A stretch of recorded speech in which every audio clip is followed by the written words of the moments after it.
श्री माधवदास जी का प्रसंग आता है। जगन्नाथपुरी के परम भक्त श्री माधवदास जी, मात्सर्य दोष से शून्य, उनका बहुत सम्मान होने लगा था जगन्नाथपुरी में। क्यों? क्योंकि वो जब मंदिर में जाते थे तो उनको देख के ठाकुर जी झूमते थे। दुनिया ठाकुर जी को देख के झूमती है, वो ठाकुर जी जब वो ठाकुर जी के सामने आते ठाकुर जी झूमते थे। और ये दृश्य जब लोगों ने देखा तो लोगों ने देख करके सोचा कि बहुत बड़े साधक हैं, उनकी बड़ी प्रशंसा होने लगी, सम्मान होने लगा।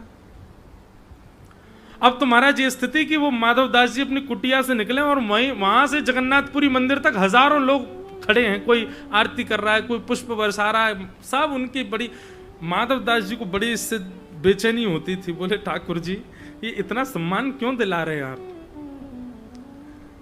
मंदिर में गए, जगन्नाथ प्रभु से प्रार्थना करने लगे, बोले इतना सम्मान मत दिलाओ भगवान। भगवान बोले हमारी इच्छा है, हमको अच्छा लगता है, सब आपका सम्मान करते हैं, हम तो दिलाएंगे। माधवदास जी बोले मुझे ही कुछ करना पड़ेगा, ये सब तो आपका प्रपंच है मुझको फंसाने के लिए, ताकि मैं सम्मान के आदी हो जाऊं और आपको छोड़ दूं। माधवदास जी अब सोचने लगे ऐसा क्या करूं कि मेरा अपमान हो, मैं ऐसा क्या करूं कि जिससे थोड़ा सा ये सम्मान की स्थिति से मैं बाहर जाऊं। अब वो जहां भी जाते सब उनके परिचित, जहां भी जाते सब जगह उनका सम्मान होता। तो जगन्नाथपुरी से दूर एक गांव में गए जहां उनको कोई जानता नहीं था। वहां पर भी ऐसा स्थान ढूंढने लगे जहां उनका अपमान हो। तभी देखा कि एक मैया जो है वो 5-6 बालकन के पीछे डंडा लेके भाग रही है, मारवे के काजे। माधवदास जी बोले जय है, बढ़िया मैया, इसी से ही पिट लेंगे तो समझ जाएंगे कि अब हमारा सम हो गया सब। माधवदास जी उस मैया के घर में चले गए, बोले मैया भिक्षाम देही। मैया बोली क्या बात है बाबा? प्रसादी पवाओ। बोले अच्छा, और कोई काम धंधा नहीं है, ऐसे खाते रहते हो दूसरों के घर जाके? महाराज जी बोले अब क्या करें, घर हमने छोड़ा ही इसीलिए ताकि दूसरों के यहाँ पा सकें, आप भिक्षा पवा दो। पहला दिन था, मैया ने दे दिया जो भी बना था घर में, माधवदास जी ने जगन्नाथ जी को निवेदित करके पा लिया। दूसरे दिन माधवदास जी फिर पहुंच गए, बोले माते भिक्षाम देही। मैया बोली कल दी तो थी। बोले कि भूख तो एक ही बार थोड़ी लगती, बार बार लगती, पवाओ। तो मैया को लगी जे बाबा तो ऐसी आता रहेगा यहाँ पे, कुछ ऐसा करूं कि ये बाबा कल से नहीं आवे। तो मैया थोड़ी चतुर तो थी, उसने भीतर जाकर के सब्जियों में नमक डाल दिया, किसी में मिर्च डाल दी, किसी में नींबू निचोड़ दिया, इतनी खट्टी और कसैली कर दी सब्जी की बाबा खा के भाग जाएगा, कल से नहीं आएगा।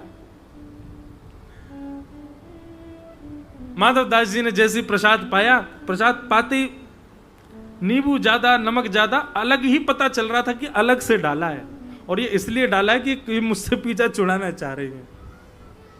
पर माधवदास जी ने तो खूब प्रेम से पाया, महाराज एक दाना नहीं छोड़ा। मैया बोली बाबा कैसा लगा? बोले बहुत स्वाद, कल से ज्यादा स्वाद। मैया बोली नमक मिर्च और नींबू तो कोई प्रभाव ही नहीं कर रहे इस पे। कोई बात नहीं, 2 ही बार पाएगा, अब तो शायद नहीं आएगा। तीसरे दिन माधवदास जी फिर पहुंच गए, माते भिक्षाम देही। तीसरे दिन भी पवा दिया। मैया बेचारी बड़ी परेशान, बोले कहां से मैं अब क्या करूं। एक दिन कोई पड़ोस में लड़ाई हो गई थी, वैसे उनका दिमाग बड़ा चढ़ा हुआ था, गोबर का चौका लगा रही थी घर में कपड़ा से। इतने में ही माधवदास जी आ गए, माते भिक्षाम देही। मैया बड़बड़ा रही थी, बोले लड़ती हैं मुझसे, ऐसे करती हैं, ये करती हैं, इनको देख लूंगी, सब जानती नहीं है अभी मुझको। इतने में माधवदास जी आए, माते भिक्षाम देही। ये और आ गया, पकड़ करके पोंछा फेंक करके मारा, बोले ये ले भिक्षा, आज इसी कोई पाले भिक्षा में। माधवदास जी के मुंह पे आकर के जब पोंछा लगा, माधवदास जी नाचने लगे, बोले आज अच्छा लग रहा है मुझको, अब लग रहा है कि मेरा सम्मान थोड़ा कम हो गया, अब मेरी भक्ति बनी रहेगी चित्त में, अब ये कम नहीं होगी। ये जगन्नाथ जी ने बड़ा सम्मान करवा दिया था मेरा, आज तो आनंद आ गए। मैया को दंडवत प्रणाम किया, खूब प्रणाम किया, बोले मैया बड़ी कृपा आपकी। माधवदास जी बोले भिक्षा जो मिली है स्वीकार तो करनी है। पर मैं तो पोंछा स्वीकार कर लूंगा, लेकिन मेरा तो नियम है कि भिक्षा पहले जगन्नाथ जी को देता हूं। अब ये पोंछा ये जगन्नाथ जी को कैसे दूं? तो माधवदास जी तुरंत गए, उसको जल से धो लिया और उसके जो रोए थे उनको अलग अलग करके दीपक बना करके घी डाल करके अग्नि प्रज्वलित करके जगन्नाथ जी की आरती कर दी उससे, और श्री जगन्नाथ जी को निवेदित कर दिया। निर्मत सराणाम सताम, यही प्रसंग ऐसा ही सुनाई देता है श्री हरिराम व्यास जी का। श्री हरिराम व्यास जी संतों की इतनी सेवा करते थे कि एक बार एक संत उनकी परीक्षा लेने पहुंच गए और हरिराम व्यास जी कुटिया में जाकर के बोले, व्यास जी हमको बहुत जोर से भूख लगी, जल्दी प्रसाद पवाओ। तो हरिराम व्यास जी बोले, भगवान श्री जुगल किशोर ठाकुर जी विराज रहे हैं, प्रसादी अभी ठाकुर जी के लिए सिद्ध हुई है, अभी जा रही है मंदिर में, ठाकुर जी प्रसाद पालेंगे, भोग लगा देंगे, फिर उसके बाद प्रसाद हम पाएंगे। संत क्रोधित हो गए, बोले हम इतने भूखे प्यासे तुम्हारे यहां आशा लेकर के आए और तुम हमको अभी और इंतजार करने के लिए आज्ञा करते हो, हमसे कहते हो कि ठाकुर जी पालें फिर पाना। हरिराम व्यास जी समझ गए, बोले ठाकुर जी आपके भोग तो सब जगह लग रहे हैं, पर ये संत जन बड़े भूखे हैं। तो अपने सेवकों को आज्ञा की, बोले जुगल किशोर जी के लिए दोबारा प्रसादी बन जाएगी, ये थाली पहले महाराज जी को पवाओ। संत जन पाने लगे और जैसे ही पाने लगे तो बोले, अरे ये तो बिल्कुल स्वाद नहीं बना, और स्वाद नहीं बना ऐसे करके थाली दूर करने लगे।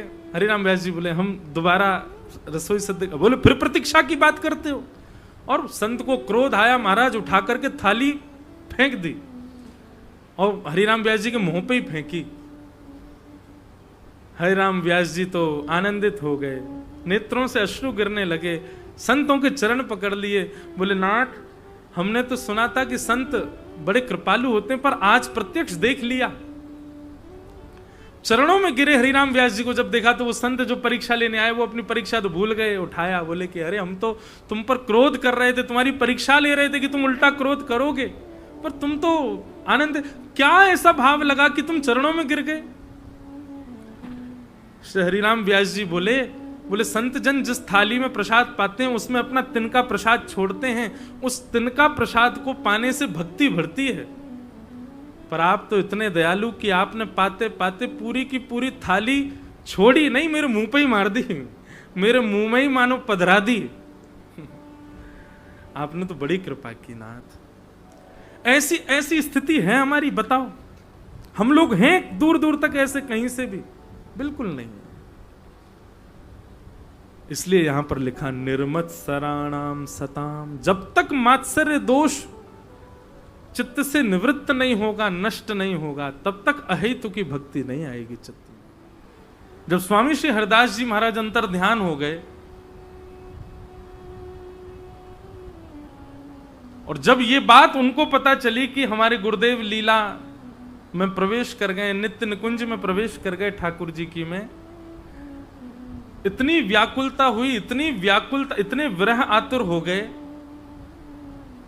उसी समय अपने नेत्रों पर पट्टी बांध ली और संकल्पित हो गए अब संसार देखूंगा ही नहीं मैं, मेरे गुरु के बिना ये संसार है, अब मैं संसार का दर्शन नहीं कर सकता, मेरे गुरुदेव नहीं है इस भूमि पर, उनके चरण चिन्ह नहीं दिखेंगे, यहां की वायु अब उनके तन का स्पर्श करके मेरे पास नहीं आएगी, इसलिए अब संसार का दर्शन मैं नहीं करूंगा। और इतने विरह में रहने लगे, इतने विरह व्याकुल होने लगे कि बस बाकी के सब परंपरा के जो वैष्णव थे, शिष्यगण थे, उनको यही चिंता रहती थी कि हम ऐसा क्या करें कि श्री बिहारिन देव जी ठीक हो जाएं।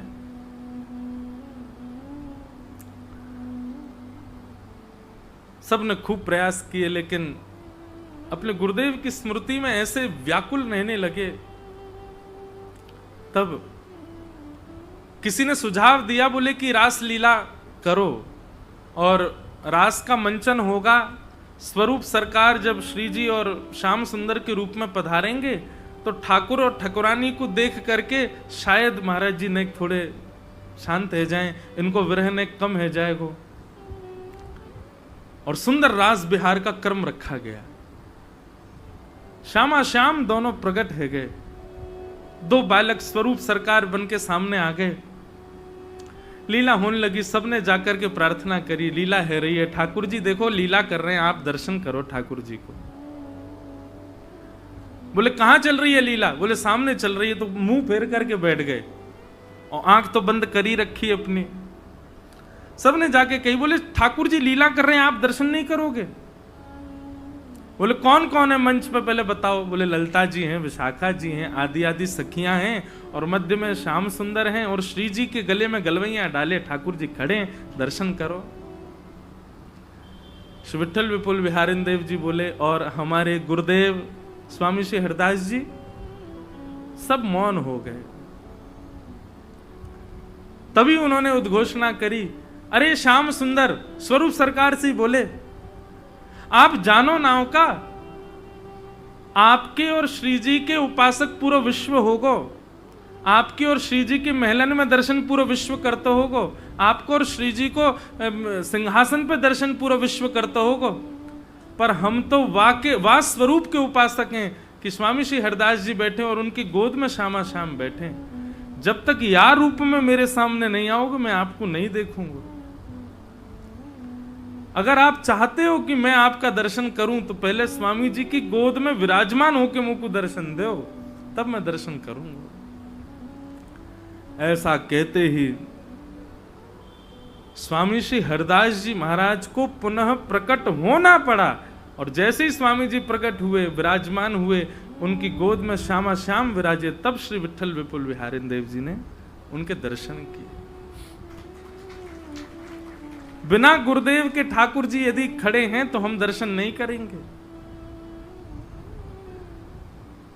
ऐसी निष्ठा, ऐसी प्रबलता, ऐसी आतुरता, और आज की भाषा में कहें तो ऐसी जिद ठाकुर जी से हमारी नहीं है। ठीक है, ठाकुर जी जैसे चाहें वैसे रखें, हम सब में राजी हैं, पर हमारी कोई तो जिद हो ठाकुर जी से।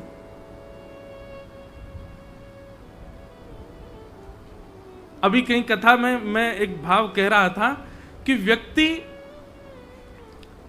व्रत कर लेता है, बच्चे को कुछ चीज चाहिए तो वो पिता से मांगता है, पिताजी मुझे ये वस्तु दिलाओ। पिताजी कहते हैं नहीं दिलाऊंगा। तो बालक कहता आप नहीं दिलाओगे तो मैं रात्रि का भोजन छोड़ दूंगा, मैं भोजन नहीं करूंगा। पत्नी अपने पति से कोई बात कहती है कि ये दिलाओ, अगर आपने नहीं किया तो फिर मैं अपने मायके चली जाऊंगी, कुछ भी कहे। मतलब व्यक्ति संसार की वस्तु के लिए व्रत कर लेता है, नियम कर लेता है, हट कर लेता है, जिद कर लेता है। हमने आज तक कितनी बार ठाकुर जी से कहा है कि ठाकुर जी यदि आपके साक्षात दर्शन नहीं हुए तो हम ऐसा कर लेंगे? कभी कहा ठाकुर जी से? कभी नहीं। हम संसार के कार्यों के लिए सब नियम धारण कर सकते हैं, पर भगवत दर्शन के लिए हमसे ये नियम धारण नहीं हो पाता। और आज की डेट में तो भैया अन्न छोड़ना, जलपान ना करना, रात्रि में निद्रा ना लेना, आदि आदि ये सब तो फिर भी व्यक्ति कर सकता है। कोई ऐसा व्रत धारण करे, ठाकुर जी से कह दे वो, ठाकुर जी मैं आज व्रत धारण करता हूं, जब तक नहीं मिलोगे मैं ऐसे नहीं रहूंगा। अब मैं कोई व्रत अगर बोल दूंगा ना मंच से तो कई लोग कर लेंगे, इसलिए मैं कोई अपनी तरफ से कोई प्रस्तावित व्रत नहीं दूंगा। आप अपने आप विचार करो, और व्रत ऐसा होना चाहिए जिसमें आपको श्रम हो। ऐसा नहीं कि ठाकुर जी जब तक नहीं मिलोगे मैं चाय नहीं पीऊंगा। ठाकुर जी में कौन सी बड़ी बात है? ठाकुर जी जब तक आप नहीं मिलोगे मैं दूध नहीं पीऊंगा, आप नहीं मिलोगे मैं चप्पल नहीं पहनूंगा। ये सारे नियम व्रत ठाकुर जी के प्राप्ति के लिए कोई कठिन नहीं है। ऐसा कोई नियम जिससे ठाकुर जी भी यूं कहे अरे ये विचारो मैं नहीं मिलूंगा तो ऐसे रहेगो। ठाकुर जी को भी चिंता हो कि या से मिलो, या के दर्शन करो, या को दर्शन दो। तो शाम दाम दंड भेद केवल और केवल संसारी कार्यों के लिए क्यों है? भक्ति में भी हो ना। थक गए, हार गए, काम नहीं कर रहे, सांस नहीं आ रही, पसीना पसीना है गए, अब परिक्रमा अभी बहुत रह गई, अरे पूरी करेंगे चाहे कछु है जाए। ठाकुर जी मिलेंगे, आपके लिए सब कछु करना। तो ऐसे श्री गिरिराज जी की शरण में हम बैठे हैं। कल भी भूमिका ही रही पूरी कथा में। अब आज प्रथम स्कंद से हम लोग कथा का प्रारंभ करते हैं, फिर बीच बीच में कुछ ब्रज के भाव श्रवण करते रहेंगे। बोलो वृंदावन बिहारी लाल की। जन्माद्यस्य यतोऽन्वयादितरतः चार्थे स्वविज्ञस्वराट् तेने ब्रह्म हृदय आदि कवये मुह्यन्ति यत्सूरयः। तेजो वारिमृदां यथा विनिमयो यत्र त्रिसर्गो मृषा धाम्ना स्वेन सदा निरस्तकुहकं सत्यं परम धीमहि। श्रीमद् भागवत जी का प्रथम श्लोक है। जन्माद्यस्य यतोऽन्वयादितरतश्चार्थे स्वविज्ञस्वराट्।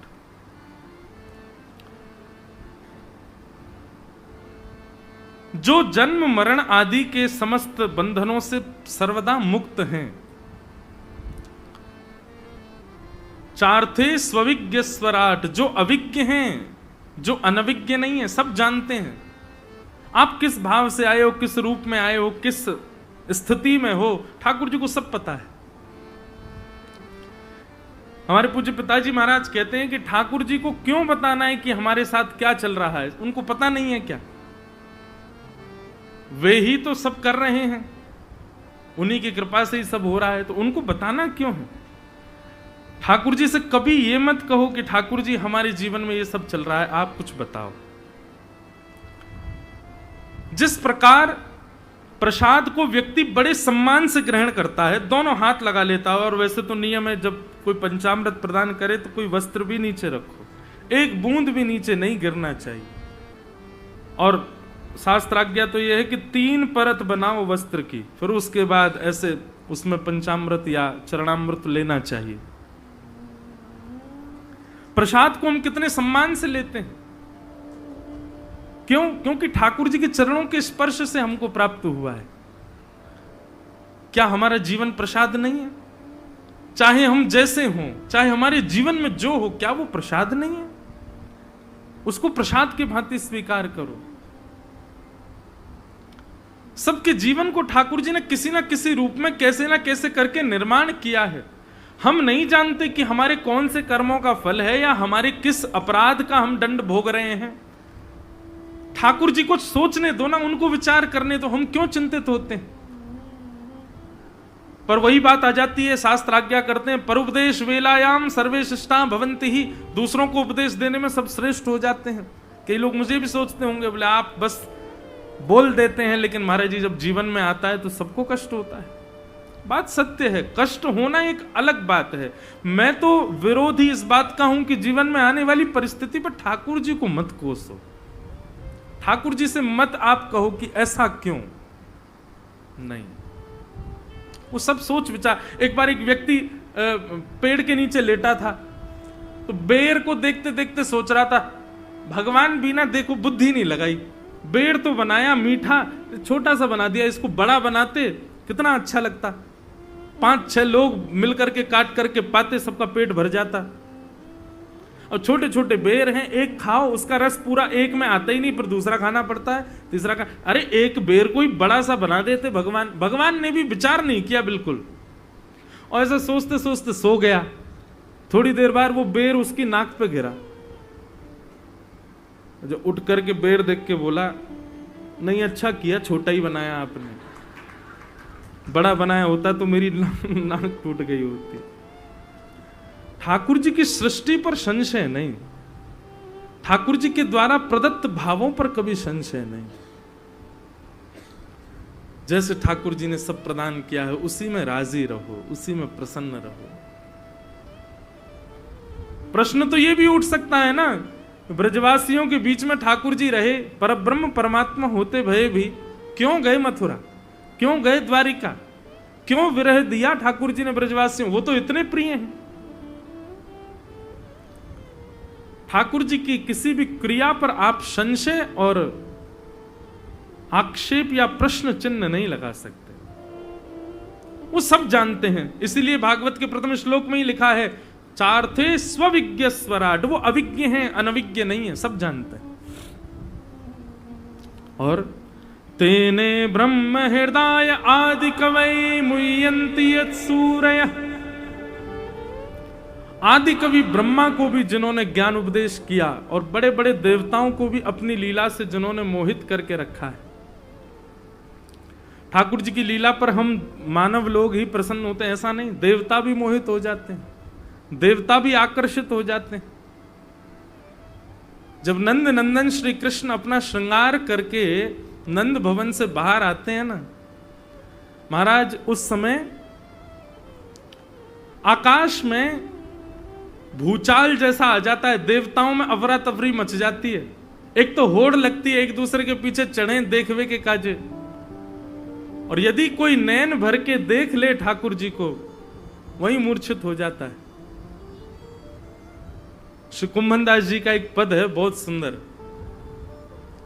नयन भर देखूं नंद कुमार, नयन भर देखूं नंद कुमार। सब लोग गाओ मेरे साथ। अष्ट सखाओं के भाव प्रकट होंगे कथा में, उनके पदावली गाई जाए, सरल हैं, सहज हैं। आप सब हमारे संग गाओ। हे नयन भर देखूं नंद कुमार, नयन भर देखूं नंद कुमार, नयन भर देखूं नंद कुमार, नयन भर देखूं नंद कुमार। हे नयन भर देखूं नंद कुमार, नयन भर देखूं नंद कुमार। ता दिन ते सब भूल गए हूँ, ता दिन ते सब। ये एक प्रकार से श्री कुम्मन दास जी ये बता रहे हैं कि जिस दिन ठाकुर जी दिखे ना, वाक्य बाद कहा होएगो। ठाकुर जी जातना नैन भर के आपने देख ली, वाक्य बाद की स्थिति आपकी कहा होएगी। ता दिन ते सब भूल गई हूँ, ता दिन ते सब भूल गई। भैया श्री कुम्मन दास जी ना यहीं तलेटी में बैठ के गायो करते, नेक दूरी पे। और श्री कुम्मन दास जी के खेत यहीं हैं पीछे। और इन खेतन की महिमा बताऊं, यहां श्री कुम्मन दास जी बीज ले करके चलते, और पीछे हल लेकर के कुम्मन दास जी चलते, और अपनी पीताम्बरी में बीज लेकर के ऐसे ठाकुर जी चलो करते, और कुम्मन दास जी हल चलाते, ठाकुर जी बीज डालते। इन्हीं खेतन में, यही गिरिराज जी की तलेटी में। ऐसे श्री कुम्मन दास जी साक्षात साधारण नहीं है। ठाकुर जी भाव से उनको बोलते, ए कुम्भना कुम्भना कुम्भना कह करके पुकारते। वही श्री कुम्भन दास जी कह रहे हैं, जब ठाकुर जी दिख जाएंगे तो क्या होगा। ता दिन ते सब भूल गई हूँ, ता दिन ते सब बिसरो पति परिवार, बिसरो पति परिवार, नयन भर देखूं नंद कुमार, नयन भर देखूं नंद कुमार, हाँ नयन भर देखूं नंद कुमार, नयन भर देखूं नंद कुमार।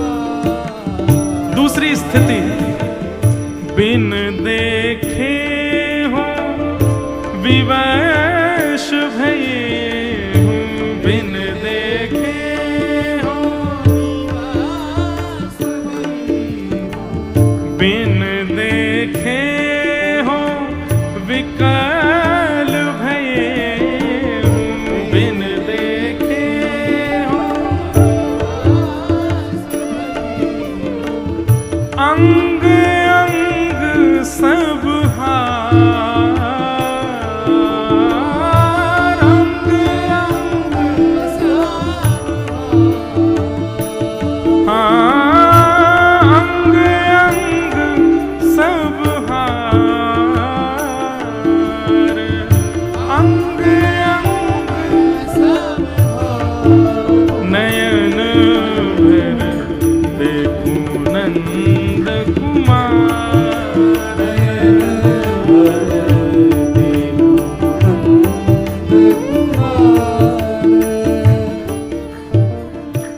जी कह रहे हैं, ता दिन ते सब भूल गई हूं।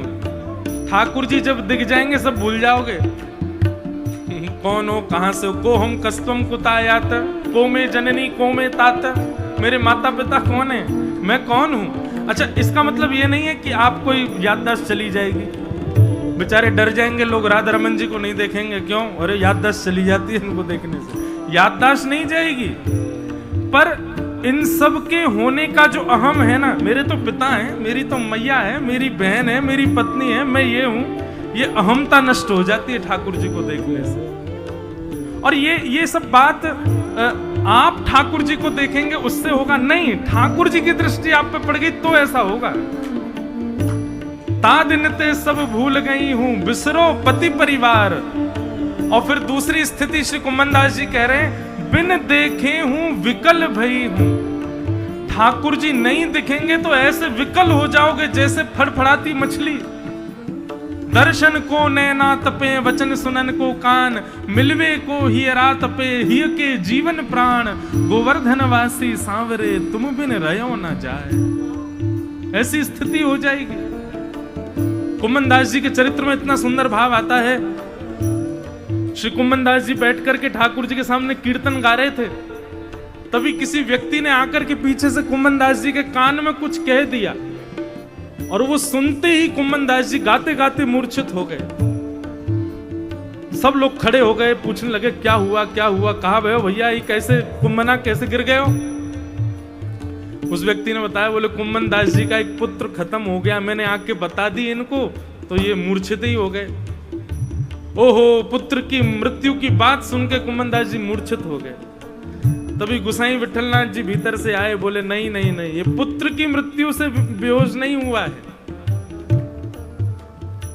गुसाई जी ने जाकर के कान में कही, है कुंभना, मोए पता है तू या हमारे बेहोश है गो कि भैया अब सूतक लग गए, अब मंदिर कैसे आऊंगा, अब ठाकुर जी को कैसे देखूंगा। लेकिन तू चिंता मत करे, मैं ऊपर वाली खिड़की खोल दूंगा, तू बाहरते ही वह खिड़की में ते ठाकुर जी को देख जाए और करियो। और जैसे ये बात सुनी कि गुसाई जी कह रहे हैं खिड़की में से देख जाए करियो, सोई कुम्भनदास जी उठ करके बैठ गए और प्रणाम करे, बोले जय हो भगवान, बड़ी कृपा आपकी जो आपने ये अनुग्रह प्रदान किया। मैं तो ये सोच रहा हूँ 13 दिन तक अब कैसे जीऊंगा। मतलब उनको इस बात की चिंता नहीं, पुत्र मर गया है, वो इस बात से परेशान है कि मैं ठाकुर जी को देखूंगा कैसे। बिन देखे हूँ विकल भये,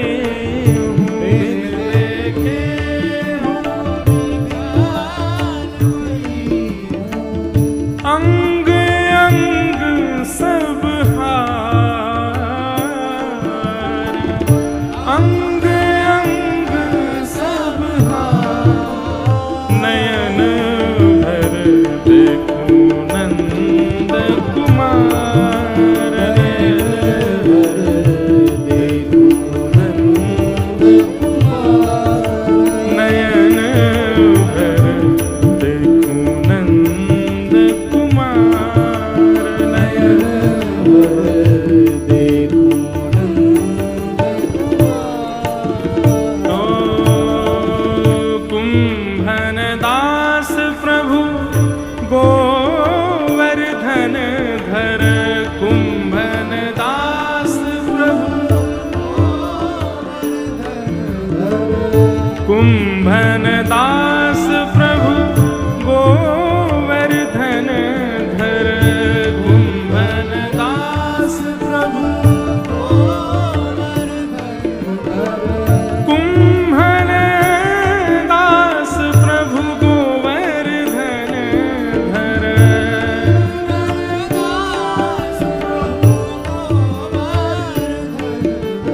कुंभन दास प्रभु गोवर्धन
की।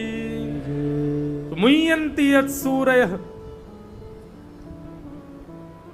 वेणु गीत में इतना सुंदर वर्णन किया गया है।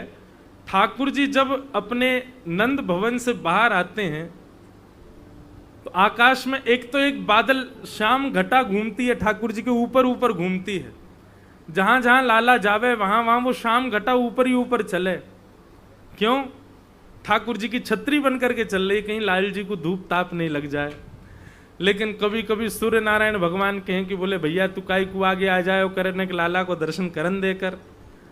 सो जब ठाकुर जी गैयाओं के बीच में खड़े हो जाते हैं और गैया चराते भय लौट के जामे, तब वो शाम घटा ऊपर से हटे, तब सूर्य नारायण दर्शन करें, तभी ठाकुर जी को पसीना आवे और गौरज उड़ उड़ करके लाला के श्री अंग को स्पर्श कर लेवे। मुह्यन्ति यत् सूरयः। ये सारे देवता मोहित रहते हैं, ठाकुर जी के दर्शन के लिए लालायित रहते हैं। और तेजो वारी मृदाम यथा विनिमयो यत्र त्रिशर्गो मृषा। हम लोग 5 वस्तुओं में बंधे हुए हैं, पृथ्वी, अग्नि, जल, वायु, आकाश। ये 5 तत्व इनके अधीन हैं, हम इनसे विपरीत कभी नहीं जा सकते। परंतु ठाकुर जी, ये 5 ठाकुर जी के अधीन है, ठाकुर जी इनके अधीन नहीं है। लेकिन एक बात अभी अभी मन में आई कि ठाकुर जी भी अधीन नहीं है और ठाकुर जी के उपासक भी इन 5 के अधीन नहीं है। पृथ्वी, अग्नि, जल, वायु, आकाश, इन 5 तत्वों का ज्यादा प्रभाव ठाकुर जी को भजवे वाले इन पे भी ना होवे।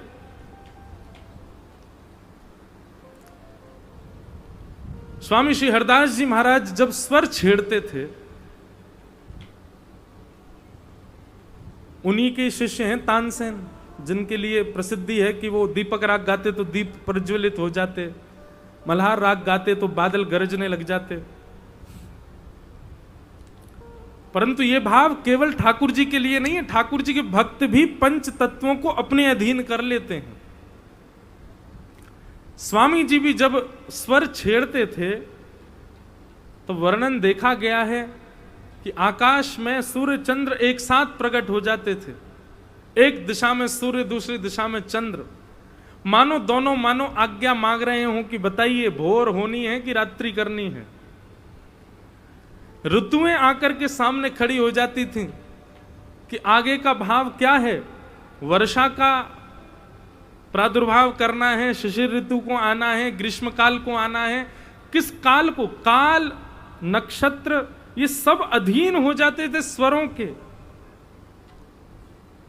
तो केवल ठाकुर जी के अधीन नहीं है 5 तत्व, ठाकुर जी को भजवे वारे के भी 5 तत्व अधीन हो जाते हैं। अरे 5 तत्वन की तो कहा चले, मृत्यु अधीन हो जाती है। कैसे बड़े बड़े महापुरुष हैं, वे अपनी मृत्यु तक टाल देते हैं। हमारे ब्रज में कई ऐसे संत हैं जिनको, एक हमारे गोवर्धन में श्री मास्टर बाबा रहते थे, पूज्य पंडित श्री गया प्रसाद जी महाराज के अनन्य सेवक। अच्छा, आप सब लोगों को, जो लोग बाहर से आए उनको बता दूं, यहां से आप नेक आगे जाएंगे दान घाटी की ओर तो श्री तलेटी की ओर पंडित श्री गया प्रसाद जी महाराज की समाधि है, वहां जरूर प्रणाम कर आइएगा। एक बार श्री बाबा को जरूर, ये जो हम जय जयकार बोलते हैं ना, बाबा के लाला की जय, लाला के बाबा की जय, लाला बाबा दोनों की जय, ये पंडित जी महाराज का ही उद्घोष था। ऐसे श्री पंडित जी महाराज, पंडित श्री गया प्रसाद जी महाराज, उन पर बड़ी कृपा, ठाकुर जी साक्षात दर्शन देते थे उनको। उनकी एक ही सेवा थी, पूरी दुनिया परिक्रमा करती है पर वो सोहनी करते हुए परिक्रमा करते गिरिराज जी की, झाड़ू लगाते हुए। और किस भाव से? उनकी ब्रजभाषा इतनी मधुर, बोलते माने नाए, इन नंद को लाला माने नाए, मैं या के मारे पूरा मार्ग सुंदर बनाए दूं कि आवेगो कोमल चरणन ते चलेगो तो कहीं आके कांटे ना लग जाए चरणन में। लेकिन जे माने नाए, मैं कितनू कांटे इनको किनारे कर दूं, जेठ में भर के लावे और सवरे इनको बीच में डाल दे, माने ना फिर रोवे। मेरे पापा पाम में लग गई। ठाकुर जी प्रत्यक्ष दर्शन देते थे श्री पंडित गया प्रसाद जी महाराज को, इसी गिरिराज जी की तलेटी में। उन्हीं बाबा के अनंत चरण सेवक रहे श्री मास्टर बाबा महाराज। तो पिछले से पिछले अधिक में जब यहां कथा हुई थी, अधिक मास में, तो प्रथम दिन पूज्य श्री मास्टर बाबा महाराज पधारे। बाबा बिल्कुल सत्य घटना अभी अभी स्मृति में आई है। तो बाबा ठीक नहीं थे, स्वास्थ्य उनका अनुकूल नहीं था, लेकिन मैंने निवेदन किया तो बाबा पधारे कथा में। कथा में आए, थोड़ी देर कछु प्रवचन किया, फिर व्यासपीठ को प्रणाम करने आए। तो मैंने कि बाबा एक दिना और कृपा कर दियो। तो फिर बोले लाला नंदोत्सव तो चौथे दिना होएगो? बोले हाँ। तो बोले यावार के नंदोत्सव में ऐसा भाव रखूंगा कि मैं प्रयास करूंगा कि मैं आऊं और नंद भवन के भांति उत्सव करूंगा। यावार कहा बोल के गए कि नंद भवन के भांति उत्सव करूंगा। नंदोत्सव पे नंद भवन के भांति मतलब खूब सारी सामग्री लुटवाएंगे, खूब आनंद, नंद बाबा बन के बाबा आएंगे, ऐसा उनको भाव लग रहे हो जैसे वो बोल के गए। हमने कि ठीक है बाबा आप पधारी हूं। चौथे दिन कथा नंदोत्सव था। सब बालकों को भेजा, जाओ बाबा को ले आओ। तो वहां जैसे ही गए तो बोले बाबा को स्वास्थ्य ने खराब है गयो है, बाबा तो वृंदावन गए उपचार के लिए रामकृष्ण मिशन में, लेकिन बाबा ने सामग्री मंगाई है लुटावे के काजे। तो खिलौना और टॉफी और जो जो सामग्री वो सब गाड़ी में भरवा के भिजवा दें। बोले बाबा शाम तक लौट के आवेंगे और बाबा को ऐसा कहना है कि नंदोत्सव की पहली बधाई में ही मैं आ जाऊंगा। प्रतीक्षा चल रही थी, बाबा आ रहे होंगे, बाबा आ रहे होंगे। लेकिन फिर सूचना मिली ज्यादा स्वास्थ्य ठीक नहीं है, बाबा नहीं आ पा रहे, आप उत्सव करो। तो प्रथम बधाई जैसे ही गाई, ब्रज में है रही जय जयकार, नंद घर लाला जायो है। बधाई आज्ञा मान करके शुरू करी थी कि बाबा कह रहे हैं कि मैं आ ना पाऊंगा, बधाई शुरू करो। तो बस फोन पे बात हुई, किसी बालक की उन्होंने इशारा किया, मैंने बधाई प्रथम अंतरा गा रहा था मैं। और प्रथम अंतरा में जैसे ही पहुंचे सोई आए, बोले बाबा तो प्रस्थान कर गए, बाबा तो लीला में प्रवेश कर गए। और मैं उत्सव करते करते, नंदोत्सव करते करते मेरे नेत्रों के आगे ऐसा दर्शन भयो, बाबा मानो कह रहे हो कि मैं तो नंद भवन जाके ही उत्सव करूंगा। यार मानो साक्षात गोलोक धाम नंद भवन में ही बाबा पहुंच गए हो और वही नंदोत्सव मना रहे हो। संत जनन की वाणी, रसिक जनन की वाणी, इनके अधीन मृत्यु होवे, इनके अधीन सब तत्व है जाएं। ये इन तत्वन के और मृत्यु के अधीन नहीं होते, इनके अधीन सब हो जाए। ये नाम जप और ठाकुर जी की सेवा को प्रभाव होवे। पूज्य बाबा बतामे, पूज्य हमारे महाराज जी रसिका पागल बाबा, आप श्री ने एक बार कही, बोले लाला बड़ी गर्मी है रही है, स्वामी जी को एक पद गाऊं, वह पद को गाऊंगा, देखियो वर्षा होएगी। और बाबा तो बड़े, जिनने दर्शन किए होंगे वे सब जानते होंगे, बिल्कुल ब्रजवासी इनके भाव में ही रहते। और जैसे ही स्वामी जी महाराज को पद गानो प्रारंभ किया बाबा ने, आप प्रत्यक्ष दृष्टा है वास रूप के, कि तुरंत ही महाराज जी इतनी चिलचिलाती गर्मी में बादल आए और वर्षा हेन लगी, अपने आप वर्षा गिरन लगी। और जैसे ही पद विश्राम भयो, सारे बादल गायब और फिर से धूप निकल आई। तो ये पंच तत्व ठाकुर जी के अधीन नहीं है, ठाकुर जी के जो अधीन है जाए वाके भी अधीन हूं मैं। ये तेजो वारी मृदाम यथा विनिमयो यत्र शर्गुमृषा धामना सेन सदा निरस्त कुहकम सत्यम परम धीमहि। ऐसे परम सत्य श्री ठाकुर जी को हम बारंबार प्रणाम करते हैं, ऐसे ठाकुर जी को हम बारंबार वंदन करते हैं। भागवत जी का मंगलाचरण चल रहा है, 3 श्लोकों में मंगलाचरण है। प्रथम श्लोक में सत्यम परम धीमहि, अभी भागवत जी का द्वितीय श्लोक। धर्म प्रोजित कैतवोत्र परमो निर्मत्सराणां सताम् वैद्यं वास्तवमत्र वस्तु शिवदं तापत्रयोन्मूलनम् श्रीमद्भागवते महामुनिकृते किं वा परैरीश्वरः सद्यो हृद्यवरुध्यते त्रिकृतिभिः शुश्रूषुभिस्तत्क्षणात्। भागवत जी का दूसरा श्लोक है। धर्म प्रोचित कैतवोत्र परमो। श्रीमद् भागवत जी की कथा सुनने वाले के चित्त में धर्म प्रकट नहीं होगा, परम धर्म प्रकट होगा। धर्म और परम धर्म में अंतर क्या है? अगर ब्रज में रसिक जनन के बीच में कहूं तो तिलक लगानो, कंठी पहननो, नाम जप करनो, ब्रजरज की सेवा करनो, ब्रजवासीन की सेवा करनो, ये धर्म है सके ब्रज में। पर परम धर्म क्या है? दूसरे को भी सिखानो, ये परम धर्म है। अपने कल्याण की भावना ये धर्म है, पर दूसरे की भी कल्याण हो, दूसरे को भी हितकार हो, ये परम धर्म है। मैं अकेलो श्याम सुंदर को प्राप्त करूं, ये धर्म है, पर मेरे संग संग सबरे प्राप्त करें, ये परम धर्म है। ये भागवत जी सिखाती हैं। भागवत सुनने वाले श्रोता के चित्त में परम धर्म का बीज बोता है। वो अपने तक सीमित ना रखे गोवा भाव को, सबको प्रदान कर देगो।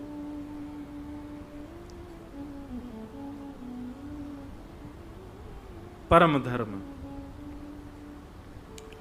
और श्रीमद् भागवत में परम धर्म के लिए दूसरी बात क्या कही गई है, बहुत ध्यान से सुनिएगा। श्रीमद् भागवत जी में कहते हैं, सवै पुंसाम परो धर्मो यतो भक्तिर अदुक्षजे अहैतुक्य प्रतिहता ययात्मा संप्रसीदति। मेरा और आपका सबसे पहले परम धर्म का रूप क्या है? मैं जो स्वयं कर रहा हूं ठाकुर जी की प्राप्ति के लिए, वो दूसरों को भी सिखाऊं, दूसरे को भी लगाऊं। अच्छा, इसमें एक चीज बहुत ध्यान से सुनिएगा। अगर दूसरा व्यक्ति इंटरेस्टेड नहीं है तो, दूसरे व्यक्ति के चित्त में ठाकुर जी के प्रति भाव नहीं है तो मत लगो उसके पीछे, नहीं तो अपराध बनेगा। फिर पहले परख लीजिए, अगर वो सच में भगवत प्रीति का अधिकारी है तो ही उसको इस मार्ग पर लाना है। लेकिन यदि उसको ठाकुर जी से ज्यादा कोई मतलब नहीं है, वो वृंदावन और आदि ये सब बस छुट्टी मनाने आ जाता है, ऐसा भाव जिसका है ठाकुर जी के प्रति प्रेम लक्षणा भक्ति उसके चित्त में नहीं है, तो फिर प्रचार नहीं करना है। तो फिर उससे कहो ठीक है भाई, नेका तुम जाप कर लो, बस बहुत है, इतना ही कर लो, यही बहुत है। पहले परख लो, कहीं आपकी भक्ति का दुरुपयोग तो नहीं कर रहा है, कहीं ठाकुर जी की सेवा का दुरुपयोग तो नहीं हो जाएगा इसको बताने से। कई जगह देखा जबरदस्ती अपने पति को कर दी, महाराज जी उनको आशीर्वाद दो, ये भी कथा सुना करें। काहे को? उनका मन होगा, भाव उठेगा तो सुनेंगे। बच्चों को आगे कर दें, महाराज जी इस पे सिर पे हाथ धर दो, इसमें भक्ति आ जाए, ऐसे थोड़ी आएगी। प्रयास करो, या तो कोई भागवत जी का एक शब्द ऐसा वो व्यक्ति सुन लेगा कि उसी से परिवर्तित हो जाएगा। और यदि परिवर्तन नहीं होना होगा ना, अयोध्या में मंथरा जैसे को भी परिवर्तन नहीं हुआ चित्त का। कई प्रमाण हैं, इनसे यह प्रमाणित होता है कि सो ही सुहागन प्रिय जाहि रीझ हैं, वही सुहागन बनता है। सुहागन मतलब ये कंठी रूपी, गले में तुलसी रूपी मंगल सूत्र, ये चंदन रूपी मांग का सिंदूर, और ये हमारा ये वैष्णव भेष, ये हमारा सौभाग्य है। हम सुहागन हैं, इस बात का प्रमाण है। तो सुहागन कब होते हैं? भक्ति के पथ के पथिक कब होते हैं? बोले सो ही सुहागन प्रिय जाहि रीझ हैं, वो जिससे रीझेंगे उसको सुहागन बनाएंगे। जिससे नहीं रीझते उसको लाख कोशिश कर लो, नहीं बन पाएगा।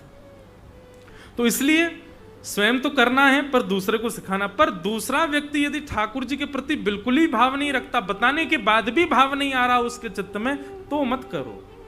एक आध बार प्रयास करो, फिर भी नहीं हो तो फिर छोड़ दो, जैसी तुम्हारी इच्छा। तो ये परम धर्म का पहला रूप। दूसरा परम धर्म का रूप क्या है? सवै पुंसाम परो धर्मो यतो भक्तिर अदोक्षजे अहैतुक्य प्रतिहता। अहैतुकी भक्ति, अहैतुकी भक्ति किसको कहते हैं?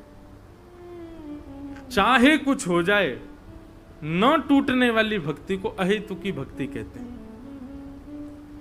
चाहे कैसी भी स्थिति आ जाए, आप जिस स्तर पर हो ठाकुर जी से प्रेम करने में, उस स्तर से कभी आप गिरो ना, कभी कम हो ना, उसी को ही अहैतुकी भक्ति कहते हैं। हमारी भक्ति दिनों दिन बढ़े, हमारी भक्ति दिनों दिन कम से कम बढ़े ना तो उतनी तो रहे जितनी आज है, कम नहीं होनी चाहिए, उसको परम धर्म कहते हैं। अच्छा, एक मैं अभी बात बता रहा था, ये जो भक्ति में फ्लक्चुएशन आता है, कभी बढ़ जाती है, कभी कम हो जाती है, कभी तो इतना मन करे कि आज तो महाराज माला जब के उंगली छील लेंगे अपनी, आज आलस नहीं आ रहा। और कभी कभी इतना आलस आ जाता है कि आज माला ही नहीं देख रहे। कभी कभी तो इतना भाव कि महाराज पूरे मंदिर के कुंज सजा दे, और कभी कभी इतना भी भाव नहीं कि ठाकुर जी को बस एक वस्त्र पहना के बैठा दिए। ये जो बार बार भक्ति में उतार चढ़ाव आते हैं, इसके पीछे कारण क्या है पता है? कहीं ना कहीं कोई वैष्णव आपसे रूठा बैठा है, इसलिए ऐसा होता है। कोई भक्त, कोई ठाकुर जी को बजवे वारो, वो आपने उसके हृदय को कभी कोई बात से पीड़ा पहुंचाई है, इसी आपके चित्त में बार बार ठाकुर जी की भक्ति जो है वो बढ़ नहीं रही। देखो, भक्त बन जाना ये एक बात है, पर भक्ति में दिनों दिन वर्धन होना ये श्रेष्ठ बात है। दिनों दिन मेरा प्रेम बढ़े ठाकुर जी के प्रति, और वो अगर नहीं हो रहा है तो निश्चित है कोई वैष्णव अपराध हुआ है। कोई वैष्णव रूठो बैठो मोते, अब वह वैष्णव को कहां ढूंढूं, कौन सा भैया कौन रूठ गो मोते। इसलिए उसके परिणाम में उसको तो हम पहचानते नहीं, जानते नहीं, अज्ञात में किसी से अपराध बन गया होगा कहीं पर, तो फिर क्या करें? तो बोले फिर सबको उसी के रूप में मान करके समस्त वैष्णवों से क्षमा याचना करो, सबसे क्षमा मांगो। ये बात हम कुछ कथाओं से कहने लगे तो कई लोग आते हैं, वो आते सीधे ये कि महाराज जी क्षमा करो, महाराज जी क्षमा कर दो। इसमें भी ये बात लागू होती है, परिचित से क्षमा नहीं मांगनी है। परिचित से तो कोई भी क्षमा मांग लेगा, अपरिचित से मांगो, जिसको जानते नहीं, वो ब्रजवासी हो, वैष्णव हो, उससे क्षमा मांगो। ऐसे कम से कम 100 गिनती करके वैष्णवन से क्षमा मांगोगे, तब देखियो महाराज आपकी भक्ति फिर गिरेगी नहीं, ये फ्लक्चुएशन नहीं आएगा, ऊपर नीचे नहीं होगी, तो बढ़ेगी बढ़ेगी दिनों दिन। जैसे ही लगे आज भक्ति ने कम है रही है, आज मेरा मन कम लग रहा है, आज ठाकुर जी की सेवा की इच्छा ना है रही है, वही दिना निकल जाओ घर से बाहर, वृंदावन आ जाओ, आकर के ठाकुर जी नहीं, यहाँ के वैष्णवन से क्षमा मांगो, मुझको क्षमा कर दो। इसको क्या कहते हैं पता है? दंड उत्सव। क्या कहते हैं? ये दंड उत्सव है। कभी कोई पूछे कहां जा रहे हो? दंड उत्सव करवे जा रहे हैं। कहा है भैया दंड उत्सव? बोले वैष्णवन से क्षमा मांगेंगे। बरसाने के वैष्णव, गोवर्धन के वैष्णव, वृंदावन के वैष्णव, जहां के मिल जाएं, सबन को रोक रोक के भैया ने रुकियो, मुझको क्षमा कर दो। सामने वाले को अपने आप हृदय पिघल जाएगा, भैया तेने क्यों कहा है जो तुमको क्षमा कर दूं? बोले बस मैंने किया अपराध, तुम मुझको क्षमा कर दो। अरे भैया तेने अरे बात मत करो, बस सिर पे हाथ धर क्यों कह दो क्षमा कियो। ऐसे 100 वैष्णवन से भी क्षमा मांग ली ना महाराज, हम व्यासपीठ पर बैठ करके कह रहे हैं आपकी भक्ति में गिरावट नहीं आएगी, भले ही स्थिरता आ जाए, नीचे नहीं जाएगी भक्ति। तो यहां पर परम धर्म का दूसरा रूप क्या बताया? सवै पुंसाम परो धर्मो यतो भक्तिर अदोक्षजे। अदोक्षज भगवान की अहेतुकी भक्ति करना, निरंतर वर्धमान भक्ति करना, और निरंतर वर्धमान ना हो तो कम से कम स्थिर भक्ति करना। ये पद से च्युत होने वाली भक्ति ये अपराध जन्य होती है। अपराध के कारण हम भक्ति में क्षीण होते हैं। वो भक्ति अगर हम कर रहे हैं तो ये परम धर्म नहीं है हमारा।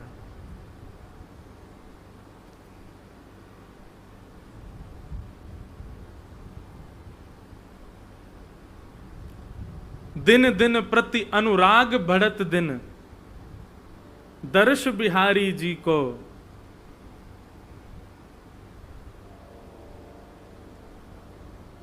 बसिवो श्री वृंदावन को नीको। वृंदावन में बसनो नीको है, अच्छो है। क्यों? बोले दिन दिन प्रति अनुराग बढ़त दिन।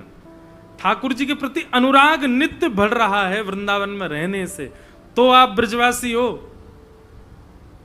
गिरिराज जी में नित्य अनुराग बढ़ रहा है गिरिराज जी में रहने से, तो आप गोवर्धनवासी हो। लेकिन ब्रज में रह तो रहे, ब्रजवासी बन तो गए, पर अनुराग बढ़ नहीं रहा ठाकुर जी के प्रति, तो आप ब्रजवासी नहीं हो। ब्रजवास को मतलब तो नित्य, कल जितनो अनुराग, कल जितनो प्रेम, आज वासे दुगुनो है, और आज जितनो कल वासे भी ज्यादा दुगुनो है ठाकुर जी के प्रति ये प्रेम। इसको कहते हैं परम धर्म। ये धर्म नहीं है, ये परम धर्म है। तो परम धर्म का प्रथम स्वरूप मैं जैसे ठाकुर जी को प्राप्त करने का प्रयास कर रहा हूं, वो दूसरों को भी सिखाऊं। और दूसरा, आज जितनी भक्ति, जितना प्रेम ठाकुर जी से करूं, कल उससे दुगना हो। इसको भी परम धर्म कहते हैं। तो परम धर्म के विषय में बताया, धर्म प्रोजित कई तवोत्र परमो। अब तीसरा कारण क्या है? तीसरा कारण है नित्य कथा सुनो भागवत की। भागवत जी की कथा सुनने से आपके हृदय में अनुराग बढ़ेगा ही बढ़ेगा। ठाकुर जी के प्रति अनुराग घट नहीं सकता। ठाकुर जी के प्रति प्रेम बढ़ेगा। तो ये भागवत का विषय है, धर्म प्रोजित कई तवोत्र परमो। जब अनुराग बढ़ने की बात आती है, कई सारे वैष्णव घूमने लगते हैं दिमाग में, लेकिन मेरे तो सबसे ज्यादा चित्तवृत्ति और मन बुद्धि में जो बैठे हैं वो हमारे श्री चतुर्भुज दास जी महाराज। श्री चतुर्भुज दास जी महाराज, कुम्मन दास जी के पुत्र। आहा, यह रट लागी लाढ़िले लगे ना नैन निमेष, एक टक देखूं आवते नटवर नागर भेष, गोवर्धन वासी सांवरे, गोवर्धन वासी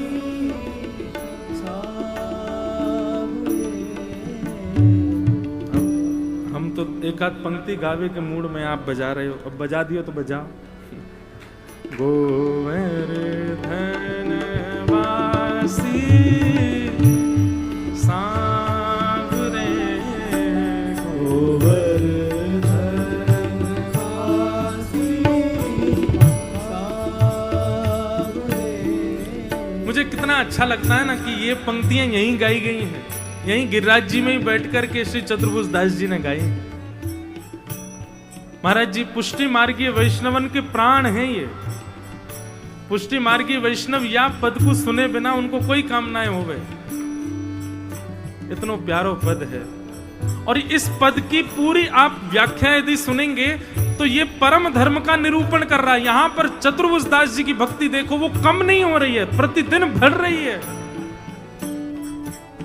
कहां गुरुदेव की आज्ञा हो गई है कि चलो चतुर्भुज दास द्वारिका दर्शन करने के लिए चलेंगे, और चतुर्भुज दास जी रात भर ठाकुर जी के चरण पकड़ करके रो रहे हैं कि कैसे भी करके सूर्य को आज्ञा करो कि कल वो उदय नहीं हो जाए, क्योंकि कल यदि सूर्य उदय हो गया तो गुरु जी मुझको लेकर के द्वारिका चले जाएंगे।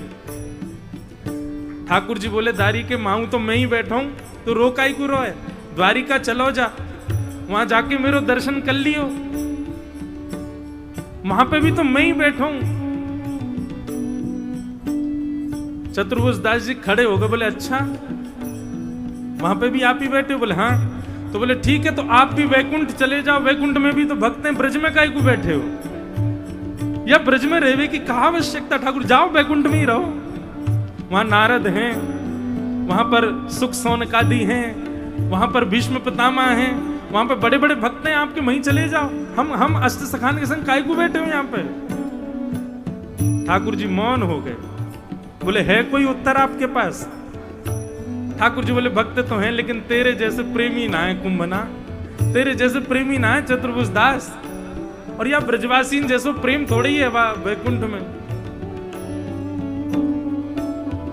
वही बात श्री चतुर्भुज दास जी कहते हैं, बोले द्वारिका में आप तो हो पर द्वारिका में यमुना जी नहीं है, द्वारिका में आप तो हो पर द्वारिका में हमारे गिरिराज जी नहीं है, द्वारिका में आप तो हो पर द्वारिका में हमारी श्यामा जी नहीं है।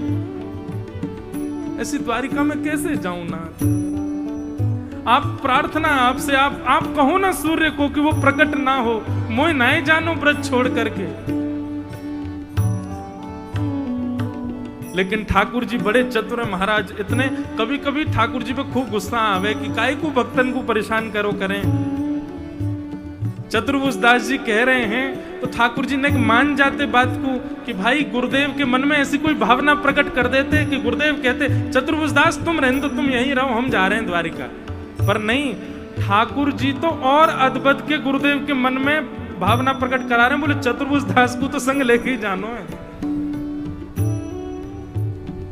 इससे प्रमाणित होता है कि विरह यही देते हैं। हमने कोई अपराध नहीं किया जो विरह आ रहा है, यही देते हैं विरह। सुबह का सूर्य उदय हुआ, झांक झांक के ठाकुर जी को देखते हैं, बोले आप कुछ करोगे नहीं ना? कर दो ना प्लीज, रोको ना कैसे भी करके मोह। तभी गुरुदेव आ गए, बोले ए चतुर्भुज दास चलो द्वारिका निकलना है। गुरुदेव की आज्ञा कैसे टाल सकते हैं? निकल गए, गुरुदेव के पीछे पीछे चलते जा रहे हैं, बार बार ठाकुर जी को देखते जा रहे हैं। बोले आपको दया नहीं आ रही है ना? आप मुझे खुद से दूर भेज रहे हो ना? जब तक गिरिराज जी दिखते रहे, जब तक पर्वत दिखता रहा, जब तक ध्वजा दिखती रही, तब तक तो कुछ नहीं। पर जैसे ही गिरिराज जी का अंश दिखना बंद हुआ, वही मूर्छित होकर के गिर गए। और जब होश में आए तब चतुर्भुज दास जी ने पहले एक दूसरा पद गाया। गोवर्धन वासी सांवरे से पहले एक पद और गाया। उस पद का शब्द है, कितने दिन है जो गए बिन देखे। जब होश में आए तो गुरुदेव ने उठाया, बोले चतुर्भुज दास तुम मूर्छित क्यों हो गए? तब चतुर्भुज दास जी व्याकुल हृदय में कहते हैं, गुरुदेव कितने दिन हो गए नंद नंदन को देखे हुए। गुरुदेव बोले अभी 5 मिनट पहले ही तो निकले हम गिरिराज जी से, तो तुम कह रहे हो कितने दिन हो गए? तो यहां पर वो कड़ी मिल जाती है गोपी गीत में, जब गोपियां कहती हैं त्रुटिर युगायते त्वाम पश्यताम। हे कन्हैया जब तुम गैया चरावे जायो करो, वह समय हमारी आंखन की पलक यदि झपक जाए तो एक क्षण से कम समय के लिए झपकी भई पलक भी 3 युग के समान लगती है। बंधुओं कभी कभी लगता है हम तो इस स्थिति में कभी आ ही नहीं सकते, जैसी स्थिति में चतुर्भुज दास, जैसी स्थिति में गोपियां और ये सब है। गुरुदेव से बोले मुझे आपकी आज्ञा पालन ना करने का अपराध स्वीकार है, लेकिन मैं गिरिराज जी से दूर नहीं जा सकता। और तब रोते हुए आए, दोनों भुजा उठा करके गिर पड़े गिरिराज जी की तलेटी में। और जब स्वर निकला तो श्रीमद् भागवत जी प्रमाण है कि कृष्ण दर्शन की लालसा जब होती है तब ही गीत निकलता है, इसीलिए गोपी गीत निकला। और तभी कलयुग में एक गोप ने गीत गाया, गोवर्धन वासी सांवरे, गोवर्धन वासी सांवरे, लाल तुम बीन रहो न जा।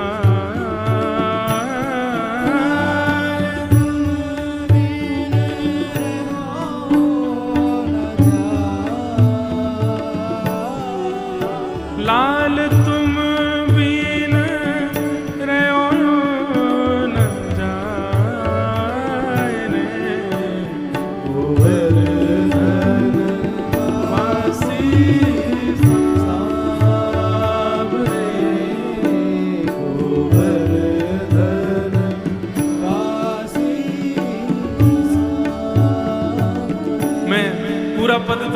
को बहुत बड़ा है, पर मैं रोज एक दो पंक्ति गाऊंगा। श्री गिरिराज जी की तलेटी में अच्छा भाव, कुछ प्रवचन करने का अवसर मिलेगा इस पद पर। श्री चतुर्भुज दास जी कह रहे हैं, बोले कि नाथ मेरी क्या अभिलाषा है, आपको कैसे देखना है मुझे। चतुर्भुज दास जी का भाव देखो, ठाकुर जी आपको कैसे देखना चाहता हूं। हे बंक चितई मुस्काई के, सुंदर वदन दिखाए। ओ बंक चितई मुस्काई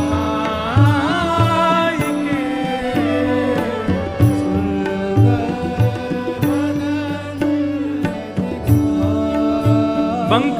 हमारे पूज्य नाना जी इसका अर्थ इतना सुंदर कहते हैं, बोले लाला ठाकुर जी के पांव टेढ़े, कमर टेढ़ी, गर्दन टेढ़ी, मुकुट टेढ़ो।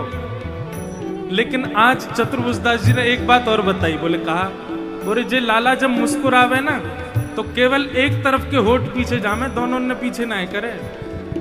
न्यों हंसते, अब हम तो हंस ही ना सके, एक तरफ से हंसते हैं। बंक चितई मुस्काए के, आहा, एक तरफ से हंस रहे हैं बस, दूसरी तरफ के होठ हिले नहीं है, बस एक तरफ से हंस रहे हैं। बंक चितई मुस्काए के, सुंदर वदन दिखाए। हे नंद नंदन, जब आप अपनी बाकी मुस्कान से हंसते हो ना, तब हमारी स्थिति क्या होती है पता है आपको। लोचन तड़पे मीन जो, जुग भरी धरी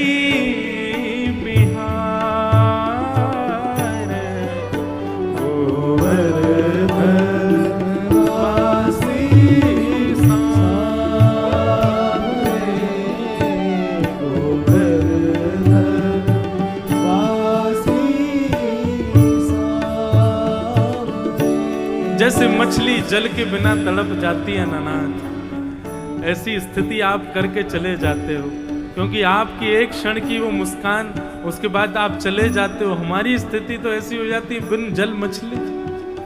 हे नाथ, आपके बिना अब नहीं रह सकते। श्री गोवर्धन वासी सांवरे, श्री गोवर्धन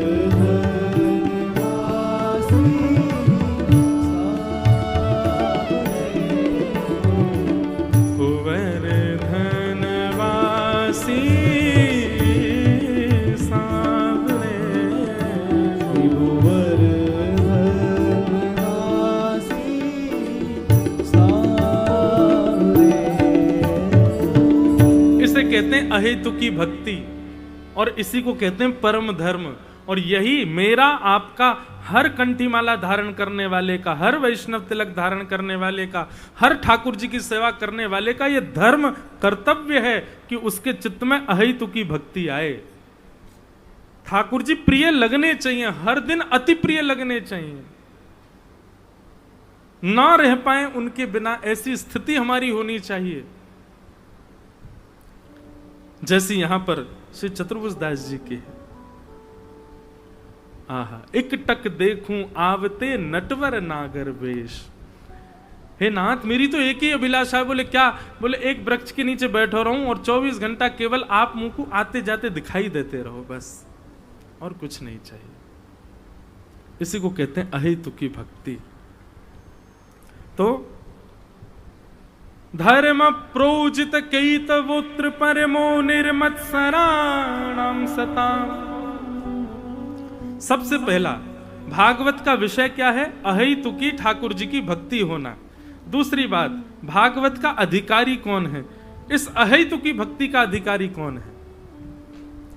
अहेतुकी भक्ति किसके चित्त में टिकती है, रुकती है? ध्यान से सुनो। जिसके चित्त में मात्सर्य दोष नहीं है। मात्सर्य दोष किंचित भी यदि किसी के चित्त में है तो अहेतुकी भक्ति नहीं कर पाएगा। अहेतुकी भक्ति समझ गए ना सब? नित्य बढ़ने वाली भक्ति, वर्धमान भक्ति। और यदि किसी के चित्त में मात्सर्य दोष है तो वो ठाकुर जी की अहेतुकी भक्ति नहीं कर पाएगा। अहेतुकी भक्ति मात्सर्य दोष का मतलब दूसरे की उज्जवलता से, दूसरे की श्रेष्ठता से व्याकुल हो जाने वाला व्यक्ति, उसको कहते हैं मात्सर्य दोष से युक्त व्यक्ति। किसी की श्रेष्ठता देख करके किसी की प्रति ईर्ष्या का भाव प्रकट कर लेना, इसको कहते हैं मात्सर्य दोष। किसी का रूप सुंदर है, वाणी सुंदर है, अंग प्रत्यंग सुंदर है, उसकी क्रियाएं सुंदर, और आप उससे ईर्ष्या कर रहे हो। पधारो महाराज, आगे आ जाओ।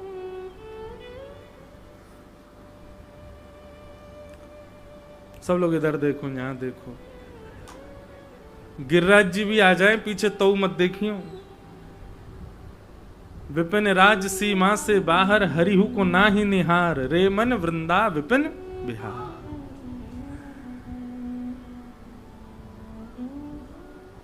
हनुमान जी महाराज विकल होके कथा सुन रहे थे, नेत्रों से आंसू गिर रहे थे। राम जी से देखा नहीं गया, राम जी प्रकट हो गए। हनुमान तुम रो मत।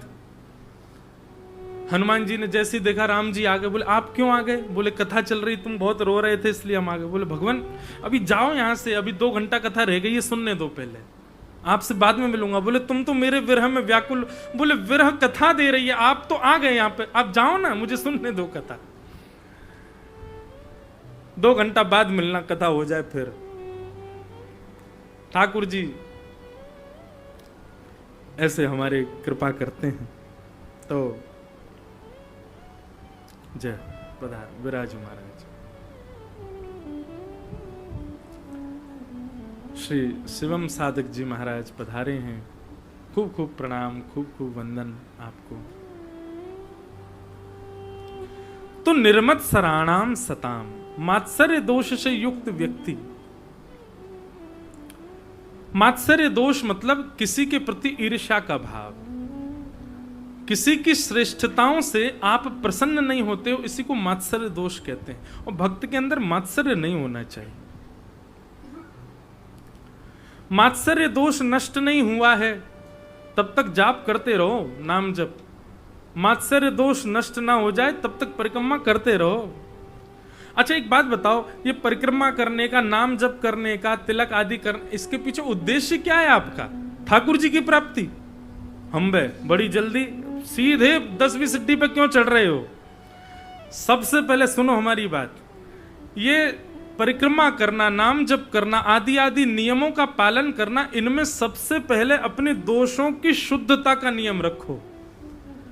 हम में क्रोध बहुत है, पहले क्रोध कम करना है। ठाकुर जी के लिए पहले श्रृंगार तो करो अपना, शुद्ध तो बनो, वैसे बन तो जाओ जिससे ठाकुर जी प्रसन्न हो। हम किस लिए नाम जप कर रहे हैं? कि नाम जप के प्रभाव से, इससे जो भी पुण्य हो, उस पुण्य से हमारा क्रोध कम हो, हमारे भीतर काम की भावना कम हो, हमारे भीतर दोष कम हो। हम गिरिराज जी की परिक्रमा क्यों कर रहे हैं? बोले गिरिराज जी की परिक्रमा इसी भाव से कर रहे हैं, हमारा ये दोष है, ये दोष ठाकुर जी के लिए अच्छा नहीं है। ठाकुर जी की प्राप्ति में ये दोष हमारा कैसे भी टूटे। और अवधि क्या होनी चाहिए? तब तक उस नियम का पालन करते ही रहो जब तक दोष निवृत्त ना हो जाओ, तब तक करो। दोष निवृत्त जैसे जैसे होने लग जाओगे, तैसे तैसे आगे अगली सिद्धि पर चलो। अब ये दोष तो थोड़ा कम हो गया, अब इस दोष का, ये इसकी निवृत्ति के लिए करना है, अब इसकी निवृत्ति के लिए करना है, अब इसकी निवृत्ति के लिए करना है। आप दोषों से निवृत्त होते रहो। कब मिलना है ये ठाकुर जी पे छोड़ दो, ठाकुर जी अपने आप मिल जाएंगे। जब उनको लगेगा कि अब ये पूर्ण रूपेण अधिकारी हो गया, अपने आप ठाकुर जी प्रकट हो जाएंगे। यहां सीधे पहले ही हमने ये भाव रख लिया कि ठाकुर जी की प्राप्ति के लिए ये सब कार्य कर रहे हैं। इतनी जल्दी पहली सिद्धि चढ़ी नहीं, 10वीं पर छलांग मारोगे, मुंह के बल गिर जाओगे भैया, नाक पाम टूट जाएंगे। इसलिए ये सारे नियमों का पालन सर्वप्रथम दोष निवृत्ति के लिए करो। तो निर्मत सराणाम सताम, मात्सर्य दोष जब तक नष्ट नहीं होगा, आप भक्ति के पथ के पथिक नहीं बन सकते।